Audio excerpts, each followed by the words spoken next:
In this lesson, we'll learn how to blend the colors in our water together to begin making it look more realistic. Okay, so in the previous lesson, we had worked on kind of blotting in these colors here for our water. Now, we've sampled colors from the vegetation as well as the building and the sky here, and I've just kind of got a bunch of little dots basically in there. But, you know, if you start to squint at this, in terms of the colors, it's not too bad. So, but let's go ahead and begin blending this together because we all know that water has ripples to it. So now the tool we're going to use to do this is right over here. It's called the smudge tool. It's underneath the blur and the sharpen tool right there. So we'll go ahead and grab that here, and I'm going to leave that set to 50%, but let's go ahead and choose a brush for this tool. So I'm going to scroll down here, and I'm going to go ahead and grab one of these hard elliptical brushes here, maybe this first one. And you can see here that based on the way that brush is configured, it's picking up on the tilt feature of my pen. So I'm tilting my pen at different angles right now, and you can see the cursor is moving. So that's not something that I want to utilize for this blending. So let me hit F5 to bring up the brush panel here. And let's come over here under Shape Dynamics. And right here under the Angle Jitter, let's go ahead and turn that off. Now in doing that, we can come up here to Brush Tip, and we can see the angle that this brush tip is at. Currently it's squished this way. You can see it was round and now it's squished. So that's the way your brush tip should be oriented. Now let's come over here and begin to smudge our water. So I'm going to go ahead and start off by increasing the size of my brush just a little bit here. And we're going to start smudging this together. Now I'm going to make side-to-side movements, not a lot of up and down movement like that, rather side-to-side movements. And I actually made my brush just a little bit too big. I'm going to shrink that down a little, and I'm just going to start smudging. Now I may have my strength turned up a little bit too high here, but you can see here that essentially what we're doing is we're starting to smudge these colors together. And I'm using rather short strokes. I'm not making long strokes like that. Just really short side-to-side movements. Now, in the last lesson, we had come in and just painted a lot of different colors down. So that's a great place to start, but you know, unfortunately, more than likely, during this process, you're probably going to have to go back to what we were doing in the previous lesson to touch things up. More than likely, it's not going to look perfect the first time you try this. So don't count on it being some sort of magic recipe. There's always room for improvement. At least that's the way kind of I see things here. So just coming in here and just smudging this around. You can see here that as we begin to smudge closer to the shoreline, one of the things that gets obliterated are those darker values, where we had like shadows essentially that were being cast by the vegetation.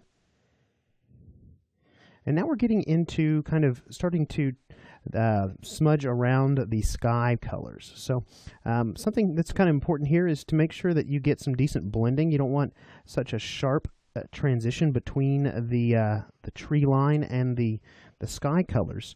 So we want some of those sky colors to smudge into the tree line, and we don't want this to necessarily be one just sort of big half ellipse here. We want to be able to kind of vary that some. So I'm going to smudge these colors in a little bit further, but we're going to go do this rather quickly here. I'd like to get this whole thing smudged around so that we can kind of look at it and see what areas we might want to improve upon.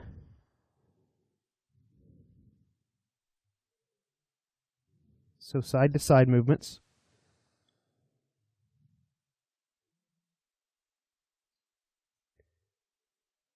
Now, when it comes to the color correction that I have in mind for this particular image, I really want to sort of bleach out a lot of the colors. So I'm not too concerned with, like I said, I've said a couple times before, I'm not too concerned with the hues that we've selected to basically any degree of perfection. We're going to end up changing those in an upcoming lesson. In my opinion, I kind of look at this and I kind of want to see an image where this city is abandoned. Maybe there's some sort of a virus or something like that. Maybe the zombie apocalypse is hit or something. So humanity has maybe either gone underground or they've just completely abandoned the city altogether.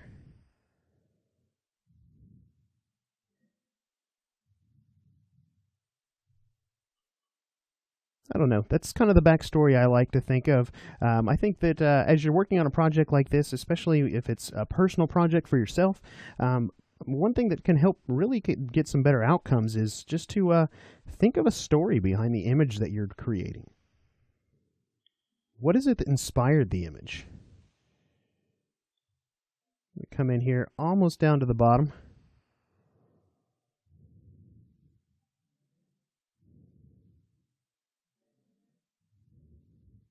Side-to-side movements.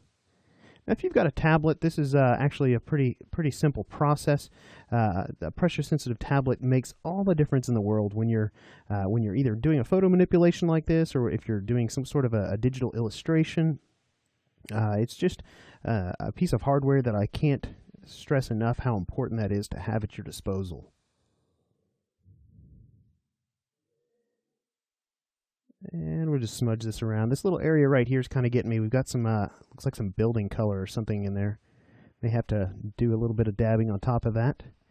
Now, when it comes to kind of the edges of the body of water, around kind of the shoreline, if you will, a lot of that, thinking about if there was this big body of standing water in the middle of this, essentially this parking lot, and it had been there for quite some time, more than likely we're going to have some kind of vegetation or some different kinds of water-based plants starting to grow around it. So that's something we may think about for an upcoming lesson is bringing in some vegetation to sort of hide this edge of our water.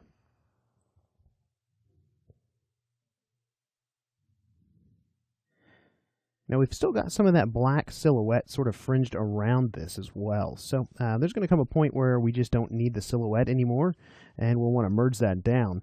But, zooming out on this, we've already got a body of water just with one pass of color and a bit of smudging that is starting to look really, really nice. Now, in thinking about ways we can improve this, let's come in here and grab our brush. And the first thing I want to do is start to bring back in the shoreline. So let me just come in here, and I'm just simply going to dab at this.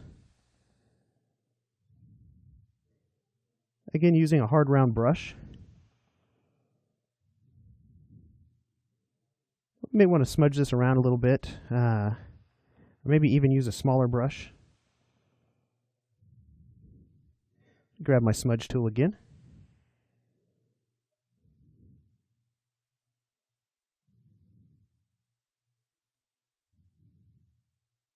Brought that shadow out a little bit far. All right, so that's looking pretty good. I'm going to go ahead and work on this a little bit more in between lessons. But looking here kind of at what we've got so far, areas I think that could probably be improved upon. I think we could probably bring even some more of the sky in. We've got some really nice sky colors going here, being that this is kind of bleached almost white in this area. I might want to bring a little bit more of that in, and maybe even bring in some of these brighter greens a little bit more, and even create some more of these darker spots. So maybe come in and sample some of these colors with my brush. Just come in and paint kind of these darker areas in a few places. We can come in and grab our smudge tool as we do it and begin to integrate that new paint onto the water. Sort of like so. Let's come in and grab something even a little bit darker. I just sampled something off the building, but the only reason I did that is because it's such a dark value. It's going to work nice here. So remember that the water is going to reflect not just the color that it sees, it's also reflecting shadows, and it's reflecting highlights as well. So coming in here now and just kind of smudging in some darker values.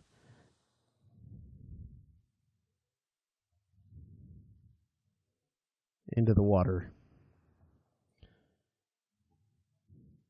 All right, so like I said, I'm going to go ahead and tinker with this a little bit more in between lessons.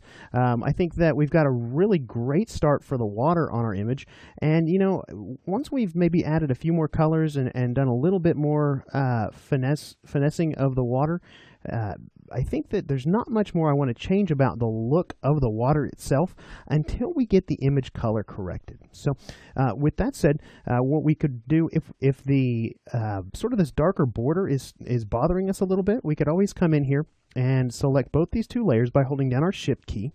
and then do a Control-Alt-E, and that's going to merge a copy of those two.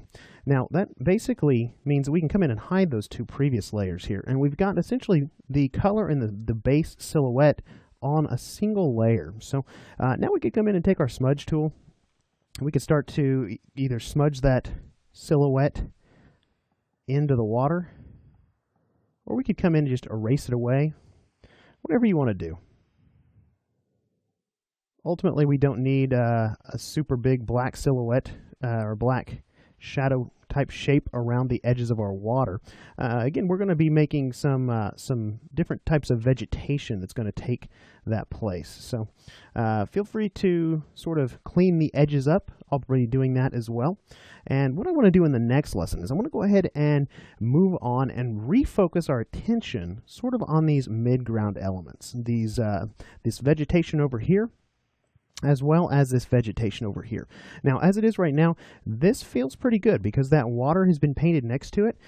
It's starting to feel pretty good, but this one over on the right still doesn't feel like it belongs in this image. So what we're going to need to do in the next lesson is to begin to try and blend these elements into our composition a little bit better. So I'll show you a couple tricks for doing that in the next lesson.